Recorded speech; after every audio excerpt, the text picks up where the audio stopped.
Hello बच्चों, let's read this question. This question says that the increase in osmolarity from outer to inner medullary interstitium is maintained due to first, close proximity between Henle's loop and vasa recta; second, counter current mechanism; third, selective secretion of bicarbonate and hydrogen ions in PCT; and fourth, higher blood pressure in glomerular capillaries.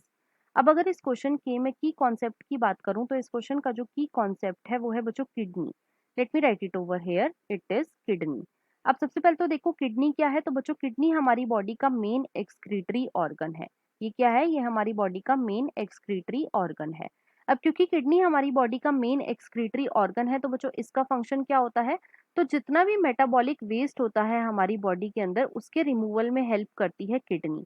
तो जितना भी metabolic waste होता है उसके removal में कौन help करता है, उसके रिमूवल में बेसिकली हेल्प करती है किडनी। अब देखो जो किडनी है बच्चों इसके मेनली दो रीजन होते हैं। कौन कौन से, पहला जो रीजन होता है बच्चों उसे हम बोलते हैं कॉर्टेक्स रीजन, और दूसरा जो रीजन होता है बच्चों इसे हम बोलते हैं मेड्यूला रीजन। राइट। अब जो कॉर्टेक्स रीजन है ये बच्चों आउटर रीजन होता है और जो मेड्यूला रीजन है ये बच्चों इनर रीजन होता है। अब देखो जो ऑस्मोलैरिटी होती है बच्चों वो डिफरेंट होती है डिफरेंट डिफरेंट रीजन में। जब भी हम आउटर से इनर की तरफ जाते हैं तो जो ऑस्मोलैरिटी होती है बच्चों वो इंक्रीज होती है। राइट। अगर मैं कॉर्टेक्स की ऑस्मोलैरिटी की बात करूं तो बच्चों कॉर्टेक्स के अंदर जो ऑस्मोलैरिटी होती है वो होती है 300 मिली ऑस्मोल पर लीटर। राइट। और जो मेड्यूला होता है इसकी ऑस्मोलैरिटी कितनी होती है, तो वो होती है बच्चों 1200 मिली ऑस्मोल पर लीटर। मतलब कि जब भी हम आउटर से इनर की तरफ जा रहे हैं तो जो ऑस्मोलैरिटी है वो इंक्रीज होती है। अब देखो जब भी हम आउटर से इनर मेड्यूलरी इंटरस्टिशियम में जाते हैं तो जो ऑस्मोलैरिटी है वो इंक्रीज होती है। और ये किसकी वजह से इंक्रीज होती है, तो बच्चों ये इंक्रीज होती है हेनलेज लूप एंड वासा रेक्टा की वजह से, एंड वासा रेक्टा की वजह से। राइट। अब हेनलेज लूप क्या है, तो बच्चों ये एक हेयरपिन लूप लाइक स्ट्रक्चर होता है नेफ्रॉन का। ये क्या है, ये एक हेयरपिन लूप लाइक स्ट्रक्चर है ऑफ नेफ्रॉन। राइट। और जो वासा रेक्टा है ये बेसिकली एक कैपिलरी का नेटवर्क होता है। ये क्या होता है, ये कैपिलरी का नेटवर्क होता है। राइट।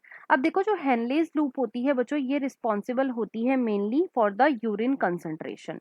ये किसके लिए रिस्पॉन्सिबल होती है, यूरिन के कंसंट्रेशन के लिए रिस्पॉन्सिबल होती है। तो जो हेनलेज लूप होता है और जो वासा रेक्टा है बच्चों इनके अंदर एक मैकेनिज्म चलता है और उस मैकेनिज्म को हम बोलते हैं काउंटर करंट मैकेनिज्म। उस मैकेनिज्म को हम क्या बोलते हैं, काउंटर करंट मैकेनिज्म। राइट। और जो काउंटर करंट मैकेनिज्म होता है बच्चों इसी की वजह से जो ऑस्मोलैरिटी होती है from outer to inner medullary region वो इंक्रीज रहती है। अब क्वेश्चन में हमसे यही पूछा गया था, तो देखो जो ऑप्शंस में हमें गिवन है फर्स्ट और सेकंड ये बिल्कुल हमारे करेक्ट है। Due to the close proximity between Henle's loop and vasa recta and counter current mechanism की वजह से ही जो ऑस्मोलैरिटी होती है from outer to inner medullary interstitium वो इंक्रीज रहती है। राइट। अब फर्स्ट और सेकंड हमें कौन से ऑप्शन में गिवन है, तो वो है बच्चों ऑप्शन नंबर 3 में गिवन। तो इसके अकॉर्डिंग जो हमारा मोस्ट अप्रोप्रिएट ऑप्शन हो जाएगा वो है option number 3। So the final answer of this question is option number 3. I hope you understood it well. Best of luck.